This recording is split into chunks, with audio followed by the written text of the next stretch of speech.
Hello, this is BlueStar, Defender of Equestria, and this is my, I guess, afterthought slash winner of what I call the Big Three.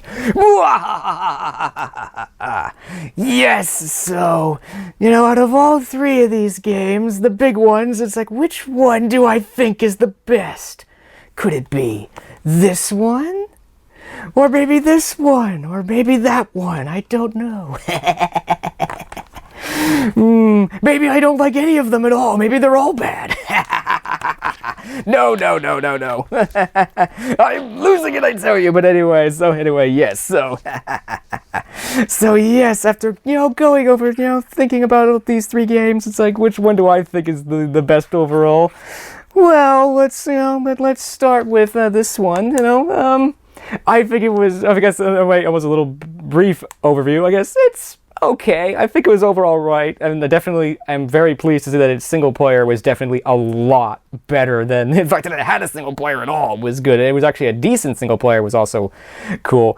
It was pretty good, but I think it's almost in a way sort of my least favorite, I guess, because it had some kind of cool things in it, but I think overall it was kind of okay. So, but I definitely look forward to playing this and all of these games again. So, yo-ho.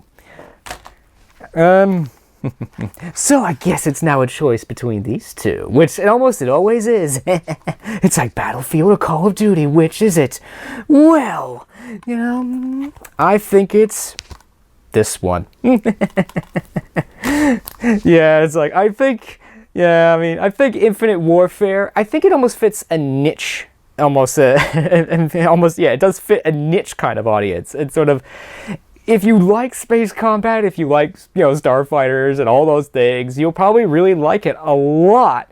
But unfortunately, it does sort of, quote-unquote, play to the same old sort of thing, and I think it lacks the variety of this. I mean, this has tanks, this has planes, this has airships, this has horses, this has just about everything. It has everything from good old-fashioned team deathmatch to hour-long, almost like mini campaigns / sort of battles thing. So there's something for everybody here. There's definitely much more variety of classes, and the other big thing is that I think it's also a lot more simple. It's a lot more straightforward, there's no special powers per se, and it is honestly kind of nice to play, something with these weapons in this environment, in this war that we pretty much know nothing about. Let's face it, most people don't know anything about World War I other than it was fought in trenches in France, and it was pretty bad.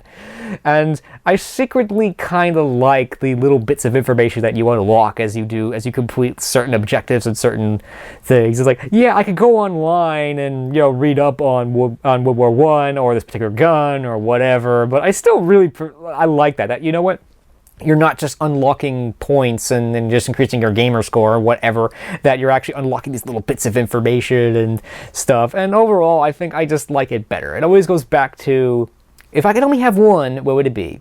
I honestly think it's Battlefield, to be honest, because, yeah, it simply has more variety. Its single-player missions, although are not necessarily better than Call of Duty's, there is more variety, and they're also broken down into these sort of, like, quote-unquote, mini-campaigns, which you could play in a lot less time, and also a little bit more they have a lot more variety and everything, and they were pretty good by themselves, but there's also a lot more sort of campaign-specific achievements that are a lot more interesting and a lot more complicated.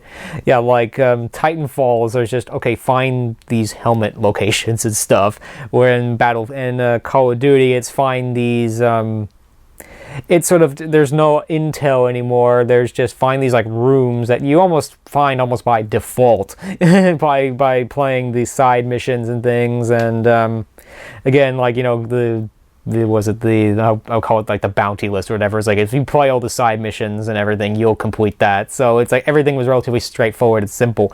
But here, it's like you actually have some some very, very difficult challenges, but interesting ones in some ways that I want to go back and play it more to go complete those. So, and again, its multiplayer is simply it has much more variety to it, and it's just simply, there's just simply something for everybody, and if you get tired with one thing, you could try something else. Or if you really like something, let's say, I only want to fly planes, well, you can do that. And if you decide the next evening, it's like, I don't want to fly planes anymore, I want to drive tanks, or something, you could do that too.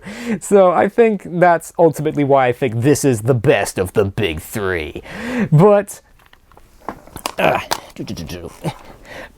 I am looking forward to playing all three of these games again, just in a slightly more, shall we say, relaxed pace, because unfortunately I was really excited for all the single-player stuff, and I really wanted to finish them and see how they were going to turn out and everything, so unfortunately I stayed up really late and stuff, so... but I think ultimately it was worth it, because all of these games are pretty good, and they're all good, and, but if I could only pick one, it would be Battlefield, so yo-ho. But again, they're all good. Okay, I'm rambling on and I'm repeating myself, so it's time to stop now, so... So anyway, okay, so this ends, this ends my Big 3 series. So time to go play a little bit more of these games, and then time to get back to making videos. So I hope you enjoyed this video, and as always, thank you for commenting, liking, and subscribing, and until next time, this is Blue Star. Stay strong, and pony on. Blue Star out.